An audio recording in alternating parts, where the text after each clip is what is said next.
नेत्र के लिए शिव महापुराण की कथा कर रही है। महाराज भगवान शंकर का जो शिवलिंग है और शंकर भगवान के शिवलिंग के सम्मुख में उत्तर के भाग में जो जल बहता है उसके बीच में एक मोटी सी लाइन होती है जिसका नाम हमने पहले भी कहा अशोक सुंदरी। शंकर भगवान की 6 लड़कियों में से 5 लड़कियों का नाम है जया, विषहरा, सामरीवारी, दोतली, देव और शंकर जी की 6ठी लड़की है अशोक सुंदरी। महाराज ये अशोक सुंदरी का जन्म काशी में हुआ था, जिस काशी का नाम पहले नंदनवन था।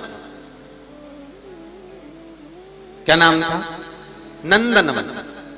उस काशी में अशोक सुंदरी का जन्म अर्थात माता पार्वती को भगवान भ्रमण कराने के लिए जब पार्वती मैया बोली आज मेरा मन कर रहा है कि अपन नंदनवन चलते हैं, तो भगवान शिव काशी ले गए पार्वती मैया। और वहां उन्होंने एक वृक्ष को सम्मुख में बैठकर माता जगत जननी जगदम्बा माता पार्वती ने उस वृक्ष की साक्षी में उस वृक्ष से एक कन्या को प्रकट करा जिसका नाम शोक को दूर करने वाली अशोक सुंदरी।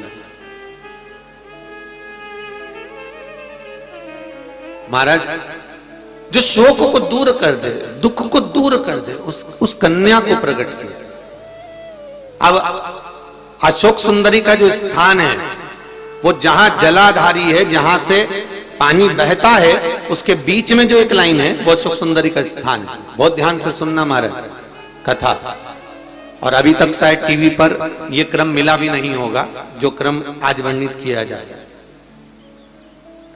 अशोक सुंदरी की जगह मध्य भाग। समझ में आ रहा है ना सबको? फिर अच्छे से समझ लो।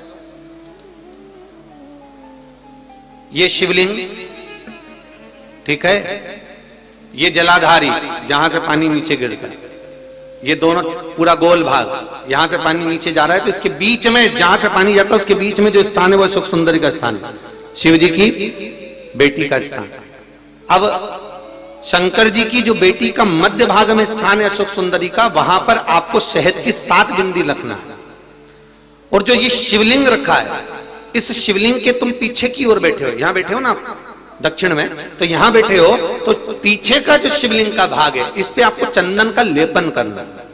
महाराज शिवलिंग के पीछे के भाग में अर्थात जहां आप बैठे हो पूरे शिवलिंग पर चंदन नहीं लगाना, जहां आप बैठे हो उसके सम्मुख भाग में आपको चंदन का लेपन करना है। महाराज एक पीला चंदन होता है और एक लाल चंदन होता है। लाल चंदन कभी आप किराने वाले की दुकान पर जाएंगे तो वहां पर आपको लाल चंदन प्राप्त हो जाएगा।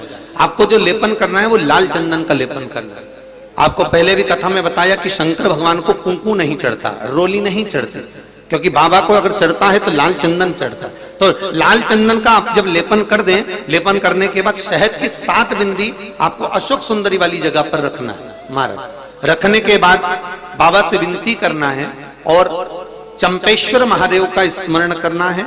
चंपेश्वर महादेव का स्मरण कर कर हाटकेश्वर महादेव का नाम लेकर बिंदी को लगाना है। लगाने के बाद उसी बिंदी को आपको एक कटोरी में, अब बिंदी कितनी लगेगी, जरा जरा सा शहद लगेगा, उसको छोटी सी कटोरी में लेकर आ जाना है। महाराज उसको लाने के बाद में शाम के समय पर प्रदोष काल के अंतर्गत, प्रदोष काल किसको कहा गया? सूर्य अस्त जब होता है, सूर्य अस्त के समय से 1-1.25 घंटे का जो समय वर्णित किया गया वो प्रदोष काल का वर्णन किया गया। महाराज तो उस समय पर नैनों में उसको काजल जैसा लगाना है और ऊपर की ओर देखना है। लगभग 1 मिनट देख लिया, 1.5 मिनट देख लिया, बहुत है महाराज, उतना बहुत है। काजल जैसा लगा।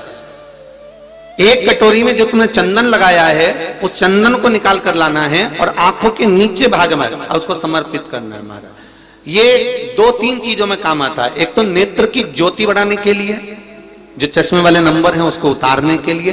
दूसरा, नेत्रों के नीचे जो कालापन आ जाता है उसको मिटाने के लिए इसका प्रयोग किया जाता है। महाराज तीसरा, इस शहद का प्रयोग नारी के जो रजो धर्म से जुड़ी हुई तकलीफें होती हैं, नारी के रजो धर्म से जुड़ी हुई जो प्रॉब्लम होती है उसमें भी ये शहद काम आता है। महाराज इस शहद का केवल प्रदोष काल के समय इसको चाट लिया जाता है, तो उससे भी नारी के जो रजो धर्म से जुड़े हुए प्रॉब्लम होती है उसमें भी उसको अंतर जाता है। तो हाटकेश्वर महादेव और दूसरा जम के बोलिए चंपेश्वर महादेव, इसका स्मरण आपको करना है, इसको धारण कर कर आप सुख को प्राप्त कर। तो भगवान शिव देने वाला है, बस आपको प्राप्त करने का एक स्थान, शंकर को रिझाने की एक जगह, शिव को प्राप्त करने का एक स्थान होता है जहां से हम शिव को प्राप्त कर सकते हैं, जहां से हम शंकर को प्राप्त कर सकते हैं।